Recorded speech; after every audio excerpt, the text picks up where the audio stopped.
Ask Saba if he could tell you the story when he came and they drove the tanks. What? The tanks. Tankim. Tanks? When you came to Israel and they had tanks. We had tanks? Oh, I Tell wish we him the had story. tanks. Tell him the story. Lady, we didn't have any tanks. Okay, so tell him whatever there was. Tell him whatever story you want to tell him. Want to tell him a story? I should tell you a story? Want me to He tell you a loves story? stories, right? Take that out, it's not nice. Yeah. You know, when I was a little boy, Ami, listen. I loved baseball. You know what baseball is? Yeah. I was a fiend for baseball. And my team, of course, were New York Yankees. You went USC makes fun of me. And yeah, what you wear your Yankees, eh? You want to make you want to put on the light? And I can still tell you, you know, when I was 7 years old, you know what I did? I had a baseball team in front of the house. I could still see myself with the bat and bang the baseball. I was in the yeshiva. I was also a baseball team. And I was the first baseman. And who was my star? Lou Gehrig. Yeah, you don't remember him. I know the name. I was around for Lou Gehrig, you know. When Lou Gehrig died, I was in public school. Yeah. So I told all the kids in the class, I organized the kids in the class, and when the funeral starts to go, we all get up and stand for a minute in silence in honor of Lou Gehrig, see? And of course everybody got up, and the teacher said, what's going on? So somebody said, it's Lou Gehrig's funeral, we're standing up in honor of Lou Gehrig. Sit down, who's never going to, not going to sit down and get thrown out. Well, of course, everybody sat down. Of course, except yours truly. She's going to tell me what to tell. Come on. Did you hear what Zeidi said? When he was in school, he loved to play baseball, right? You play soccer? Did you tell Zeidi you play soccer? And how did I get to religion? Because of baseball. Really? How come Zeidi got a beard? Cause what? Baseball. Cause of baseball. When my mother put me in a cheder when I was 12 years old to learn from my bar mitzvah. Of course, you know, baseball in the United States, a cheder is not like here. You learn for 2 hours after school. He's gonna tell you. And Listen. the teacher there was a refugee from Lithuania when the communists took over, so he ran away, and he moved into our neighborhood, and he set up a cheder, and he knew the soul of the American boys, so he formed the baseball team in our cheder, and he also was successful on setting up a baseball league from all the cheder in all the neighborhood. Oh, so that's how Rav Katz came in. No, but I was a gangster. I was a really gangster. So I wanted to join, of course, the team. But what do? He said, no. To join the team, you got to keep Shabbos. So what don't you do for baseball? Start keeping Shabbos. Because of that teacher? Huh? Because of that teacher? Right. What was his name? Rosenfeld, I think. I met him here once. He moved here to Israel. Yeah. But after I got it, you know, you have the gangster. You don't know what a gangster is. I organized a gang, kids. Every Chodesh Shabbos Kodesh, we used to go to 5 and 10 Woolworth, and I was head, of course, I'm always the head. I remember Woolworth. You would remember this when I was a kid, what they had to use. And I set up everybody, give everybody each kid a different department to clean out, see? And we were very successful, never caught us. Wow. We finished, we sat down, we wired up the loop. Did you hear what Daddy said? He went to the stores. But I wanted to go see the movie not even see the movie. Mm-hmm. Because of Chavez, I used to help the guy set up the what do you call it, pictures in the window, you know, show windows. And because I helped them, they let me in without paying. I was a depression baby. Uh-huh. It was just in 1928. Mm-hmm. That's when the depression started. Mm-hmm. And my father, we lived in Patterson then. Say that again? Patterson. Patterson, New Jersey, sure. And my father was a partner in the weaving factory. Mm-hmm. See, Patterson at that time was the silk center of the world. Mm-hmm. Curtis Wright had a tremendous factory there. Uh-huh. Parachutes. Yeah. It's in parachutes to make silk. And at that time, Patterson had probably about close to 50% of the population was Jewish. Mm-hmm. Because of the weaving, you know, textile is a Jewish Trade. enterprise. Yeah. And then when they discovered rayon, synthetics, Mm-hmm. so they all went bust. And my father was a partner with 3 others, Jewish, and they ran into heavy debts. Mm-hmm. They couldn't pay. Mm-hmm. Embarrassment. 3 of them, three partners jumped out of the window. Oh. They couldn't accept the fact that they shunned the embarrassment. Mm-hmm. And we had a very tough time. Mm-hmm. Of course, then when the weaving industry broke down, so my father had to look for work. Mm-hmm. He got work in Queens, New York. Mm-hmm. And at that time, the transportation wasn't what it was today. You took a ferry from New Jersey to New York, and then you had to take a train, and there was those sweat shops with no, of course there wasn't any, and there weren't any air conditioning or anything, Uh-huh. and that's what knocked him out. Mm-hmm. He got the soup, got into his lungs. Uh-huh. Affected his heart, Yeah. and that's when he had a few heart attacks. Mm-hmm. And eventually we moved to New York, Mm-hmm. because he'd be near to where he's working. My mother was also not at home. She became a char lady in Spring What? Valley. A what? Hotels. Char lady. I'll put it back in. A char lady. What's that? No. Cleaning lady? Cleaning, yeah, in the hotels. Hotels, Spring Valley. So I grew up, my sister, you know, my sister died. You know about it? My sister and my brother both of them died. Who? My sister, The one in California? She did? the one in California, right? No. When did she pass away? About 2 years ago. And my brother passed away a year earlier. Really? Yeah. I did not know that. She was 92 when she passed away. Man, Hara. Wow. And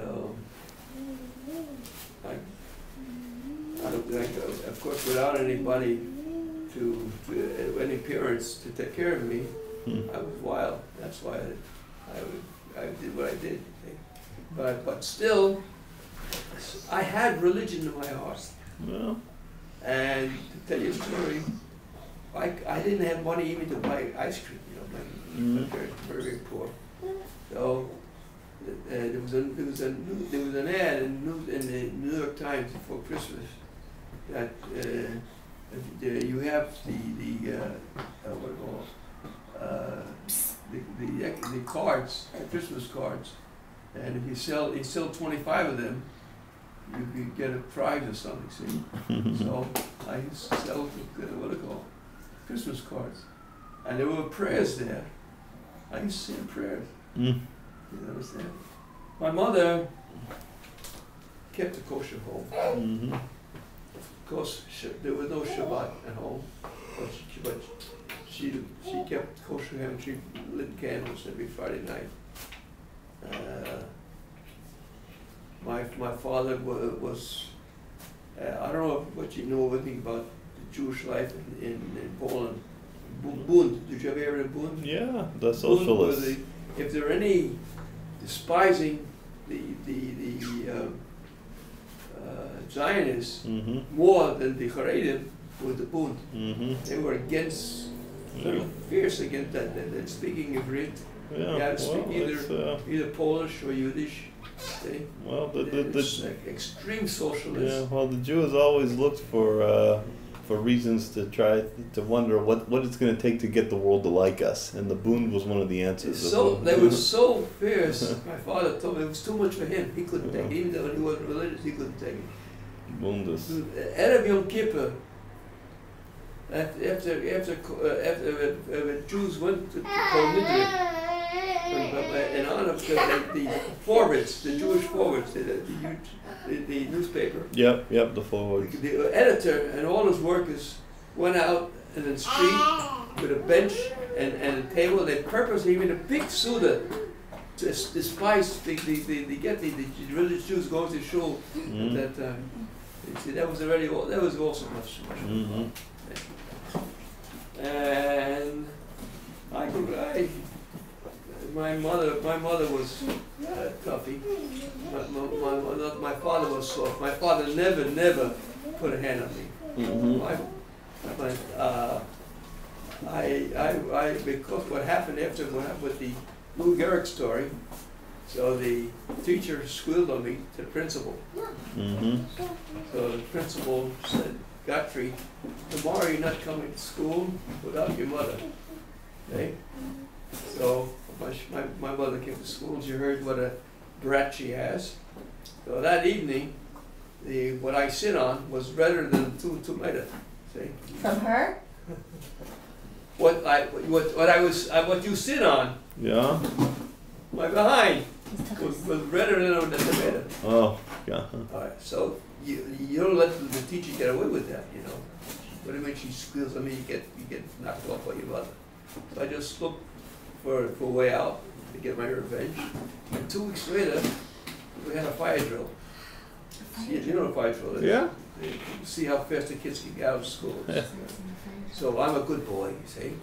We were on the 2nd floor. I tell my teacher, the kids have to run out. I'll hold the door open so that they can run down the stairs fast. Okay? So I hold the door, all the kids went down. My teacher passed. I took my foot out, and she was telling me down the street. You don't start with Godfrey, you see. Yeah. Now you see where your father gets that? You see? Did she know, the teacher know it was you, or did you just like disappear? What? Did the teacher know it was you, or did you just disappear? No, she knew it was me. Okay. And You probably didn't go back there. And slowly but surely I started getting to the evidence 12. And my teacher, taught me different things. Mm-hmm. And then by the time I was bar mitzvah, I started, Shabbos I kept because of baseball. And we had a coach at home. And I started putting on tefillin when I was my bar mitzvah, and I never stopped. And then I went to but I knew nothing. I knew nothing. I went to public high school. I told the Yiddish we had a 1,500 school body, boys and girls, and there were 10 Jews together. It was what they call it, it wasn't a general high school. It was a trade high school, what do you call it? Yeah, trade high school. Okay. To learn a trade. Yeah. I learned to manufacture leaves and stuff like that. And I was the only religious one, of course. Okay, but I told the Indian if we had my mother used to give me lunch along, and I used to eat in the lunchroom, I put on a kippah, but I didn't know how to bench or anything. Okay. And my teacher formed an organization, Good Yisrael, Pirkei Good Yisrael, of the boys. young boys be part of the Good Israel. I used to go there every Shabbat, and I started getting into it more and more. And of course, since you had a Good Israel, the head of Good Israel started speaking to me. Why do I go to yeshiva? And eventually, when I was 15, I went to yeshiva, and I went into a class. I was 15. And I was 15. I went into a class of 8-year-olds. Yeah. I knew nothing. You understand? But of course, I'm slow got this, so I went fast. I skipped 3 times in one year. And about half a year later, sorry to all I met a man who changed my life completely. I met Dr. Katz. How did you meet him? He changed me completely. How did you meet him? There's another family, Levy's. You ever heard of Levy's? Pesach Levy's. He was once a tourist guide, and they were also part of the branch of Peter Haguna, where I was, and they were pupils of his. Their family wasn't religious either. Their grandmother was religious, their father and mother. And when Yitzhak Levy was supposed to become a mitzvah, so Rabbi Katz was an shochet in their neighborhood, and she asked him to teach her grandchild the mitzvah, and they became his pupils. I went to Rabbi Katz together with him.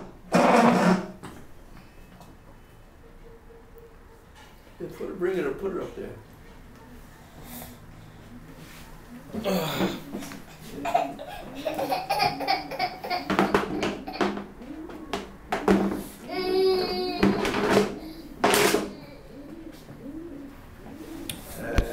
So how did you meet him? Well, I started going to his classes on Shabbat, and his classes were tremendous. And he was Buyan? Huh? He was Buyan? No, he was Buyan. Okay. And through him I came to Buyan. Rav Katz was Buyan. Yeah, there were four generations from the origin. His father, his great grandfather, was a shochet for the original. See, so